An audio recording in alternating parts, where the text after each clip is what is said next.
नमस्कार, जय जोहार।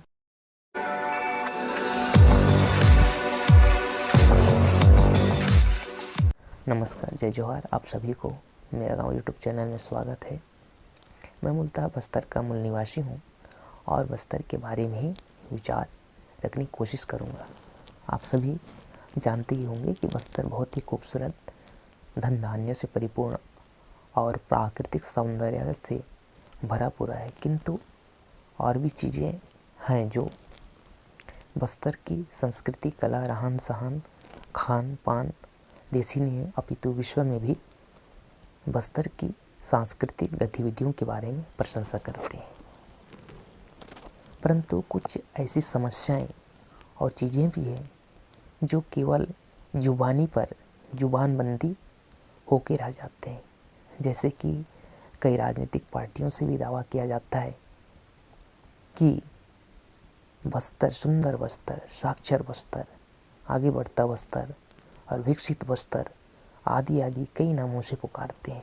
परंतु जमीनी स्तर पर देखा जाए तो कई ऐसी समस्याएं या चीज़ें मात्र प्रचार प्रसार तक ही सीमित और कागज़ों पर ही दबी रह जाती है, क्योंकि जो राजनीतिक पार्टियां सत्ता में आने से पहले जो बस्तर के शिक्षित युवतियों के बारे में, रोजगार दिलाने के बारे में उम्मीदें और विश्वास दिलासा दिलाए रहते हैं, कहीं ना कहीं सत्ता में आने पर ये सारी चीज़ों को भूल जाते हैं, जिससे बस्तर के शिक्षित बेरोजगार युवा युवतियों के सपने टूटकर बिखर जाते हैं और अपना बस्तर के अधिकारों से वंचित रह जाते हैं।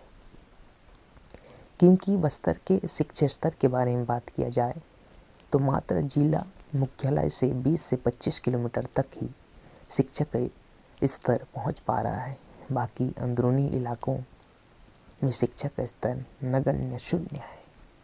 ऐसे में कैसे कह सकते हैं कि साक्षर बस्तर, विकसित बस्तर, आगे बढ़ता बस्तर? बस्तर खनिज संपदा से भी परिपूर्ण है, परंतु बस्तर में सब कुछ होने के बावजूद बस्तरवासी बेरोजगार, रोजगार के लिए भटक रहे हैं। बस्तर जिला दंतेवाड़ा, किरंदुल, बचली, बैलाडीला, लो आज को ही देख लो।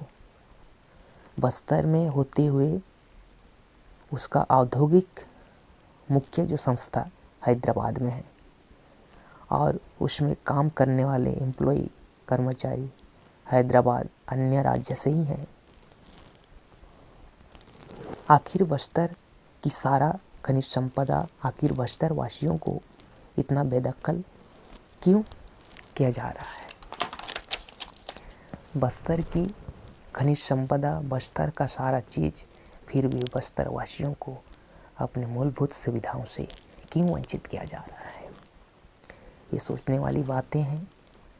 इन सारी समस्याओं पर आगे आकर डटकर मुकाबला करना होगा, तभी जाकर हम बस्तरवासी अपनी मूलभूत सुविधाओं और विरासत को बचाने में कामयाब हो पाएंगे। अन्यथा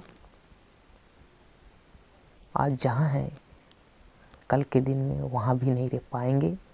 इसके लिए मेरे युवा युवतियों को शिक्षित भी होना पड़ेगा, अपनी मूलभूत सुविधाओं के बारे में जानकारी भी हासिल करनी होगी, अपने हक अधिकारों को जानना होगा, तभी हम बस्तर की परंपरा विरासत को बचा सकते हैं और अपनी मूलभूत सुविधाओं को प्राप्त कर सकते हैं।